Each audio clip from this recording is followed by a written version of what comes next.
Victims' families may have welcomed the decision of the Life Esidimeni arbitration hearings in Johannesburg, but they're not entirely satisfied.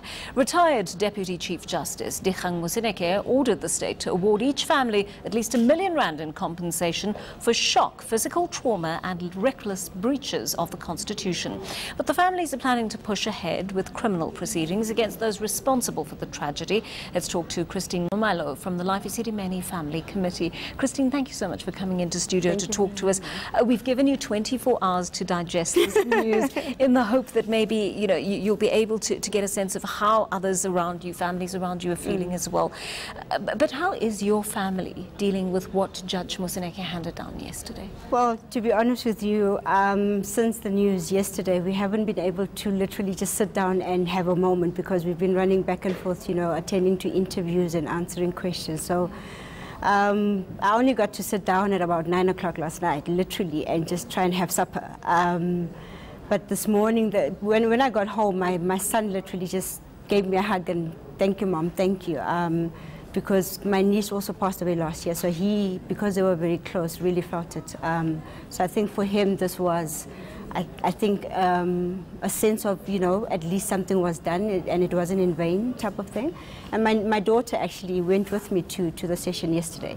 So, yeah, we haven't actually, it hasn't sunk in yet with the family.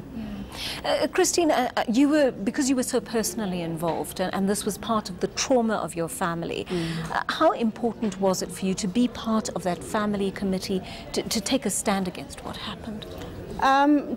To be honest with you, I wouldn't have had it any other way, because it meant that we could, follow up when you needed to follow up, and you could run whenever you needed to run. And I don't know how it would have turned out if I wasn't part of the family committee, but it was very important to not let up. It was important to keep fighting, even if it got hard at times. I mean, sometimes you would feel like not doing this anymore, you don't see where you're going. But I would not have had it any other way, because also the bonds that we formed with the families, it's something that you cannot get any other way. Tell me about that, about what sort of support system you became for each other during this trauma. We have a family group where we discuss everything.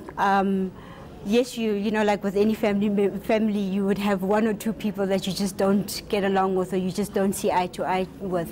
But in general, we're able to discuss things on the group, and you would say what you're feeling. But we would actually come back to, agreeing to certain things, and we would, get along and move forward. But it was very important that things are always discussed with the families, and we don't say things that they have not agreed to. And if we're not ready to discuss anything, we would actually just say we're not there yet, we're not ready to discuss that. Christine, do you think that in time this judgment is going to bring you and other families some healing? For us, the judgment to some degree has. It was that halfway mark that we needed, or halfway stop that we needed to reach, for us to refuel and to say, okay, we've been vindicated. The judge has seen what we've been actually telling, and the way he just put out the reward for us, the ruling, how he read out each violation for us was unbelievable, because it just brought the whole legislation to life. I mean, it brought the whole constitution to life. It was amazing. We knew we were going through these things, and right to education, right to life, right to that type of thing. It's never been so real like it was yesterday. So for us, it was an amazing milestone, but it's not the end of it for us. What for you is the next step? The next step is we need to take criminal, we need to get to a point of charging the individuals involved, and we're hoping that those criminal charges will stick and that they actually are held accountable. How do you feel about those individuals, Nedani Mahlangu, Johanna Manamela, Bani Silabano? When you think about them, what are the emotions that come to the fore? Oh, I don't actually. I think I used to be so angry at some point, and then I got to a point where I think part of yesterday's ruling helped us with as well, because I used to be so angry at some point. And then I got to a point where it's like, you know what, it's fine. We've got Judge Moseneke handling this. We don't have to stress anymore. We don't have to worry about this anymore. So I think when he accepted us, being the arbitrator, for us was part of the relief of actually taking somebody who is responsible and who will not let us down, to take over. And that was part of the we don't want to deal with these people anymore. Letting go. Yeah. Christine, one last question about the memorialization of the lives lost. What do you envisage in terms of the monument that must be erected in their memory? You know, we had not actually thought about that. I think every time you think about a monument, you think of a stone or you think of the names and stuff. Someone this morning mentioned something about maybe opening a hospital wing in the name of, you know, and name it after the families or the survivors and the deceased.